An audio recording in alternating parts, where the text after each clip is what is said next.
ಎಲ್ರಿಗೂ ನಮಸ್ಕಾರ. ನಾನು ನಿಮ್ಮ ಅವಿನಾಶ್.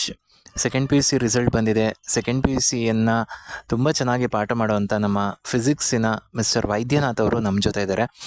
ಸರ್ ನಮಸ್ಕಾರ. ನಮಸ್ಕಾರ. ಸರ್, ಇವಾಗ second P U C result ಬಂದಿದೆ, ಏನು ಹೇಳಲಿಕ್ಕೆ ಬಯಸ್ತೀರಾ ಸರ್? ರಿಸಲ್ಟ್ಸ್ ಚೆನ್ನಾಗಿ ಬಂದಿದೆ. ಬಟ್ ಬೋರ್ಡ್ ಎಕ್ಸಾಮಲ್ಲಿ ಇನ್ನೂ ಒಳ್ಳೆಯ ಸ್ಕೋರ್ ತೊಗೊಂಡ್ರೆ ಅವರು ಸಿ ಇ ಟಿಗೆ ತುಂಬ ಹೆಲ್ಪ್ ಆಗುತ್ತೆ ವಿದ್ಯಾರ್ಥಿಗಳಿಗೆ. ಬಟ್ ಸುಮಾರು ವಿದ್ಯಾರ್ಥಿಗಳು 2 ವರ್ಷದಿಂದ ಸತತವಾಗಿ ನೀಟು JEE ಅಂತ ಪ್ರಿಪೇರ್ ಆಗ್ತಾಯಿದ್ರು.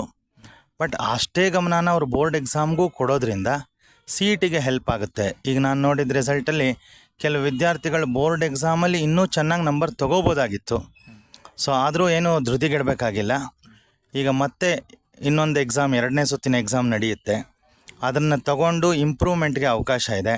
ಅದನ್ನು ಸಿ ಇ ಟಿಗೆ ಕನ್ಸಿಡರ್ ಮಾಡೋದ್ರಿಂದ ಯಾರಿಗೆ ಆ ಥರ ಸಾಧ್ಯತೆ ಇದೆ ಅದನ್ನು ತಗೊಂಡು ಮತ್ತೆ ಇಂಪ್ರೂವ್ ಮಾಡಿಕೊಂಡು ಸಿ ಇ ಟಿ ಸ್ಕೋರ್ನ ಇಂಪ್ರೂವ್ ಮಾಡ್ಕೋಬೋದು.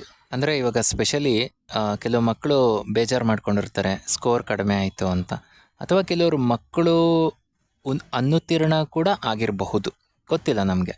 ಅಂಥ ವಿದ್ಯಾರ್ಥಿಗಳಿಗೆ ಧೈರ್ಯದ ಮಾತು ಸರ್, ತಾವೇನು ಹೇಳ್ತೀರಾ? ಮೊದಲನೇದಾಗಿ ಅನುತ್ತೀರ್ಣ ಅನ್ನೋ ಪದನೇ ಇಲ್ಲ ಈಗ.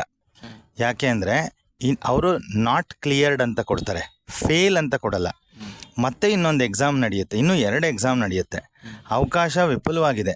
ಸ್ವಲ್ಪ ಈಗ ಆಸಕ್ತಿ ಕೊಟ್ಟು ಓದಿ, ಆಗಿರೋ ಒಂದು ಘಟನೆಯಿಂದ ಪಾಠ ಕಲಿತು ನೀಟಾಗಿ ಓದಿ ಪ್ರಿಪೇರ್ ಆಗಿ ಈ ವರ್ಷವೇ ಕ್ಲಿಯರ್ ಮಾಡಿಕೊಂಡು ಮುಂದಿನ ಕೋರ್ಸ್ಗಳಿಗೆ ಸೇರ್ಕೋಬೋದು. ಮಾರ್ಕ್ಸ್ ಕಾರ್ಡಲ್ಲೂ ಫೇಲ್ಗೆ ಆ ಥರದ್ದೆಲ್ಲ ಏನೂ ಬರಲ್ಲ. ಹಾಗಾಗಿ ಯಾವುದೇ ಆತಂಕ ಬೇಡ. ಮುಂದಿನ ಎಕ್ಸಾಮ್ಗೆ ಪ್ರಿಪೇರ್ ಆಗಿ ಚೆನ್ನಾಗಿ ಎಕ್ಸಾಮ್ ಬರೀರಿ, ಮುಂದಕ್ಕೆ ಹೋಗ್ತಾ ಇರಿ ಜೀವನದಲ್ಲಿ.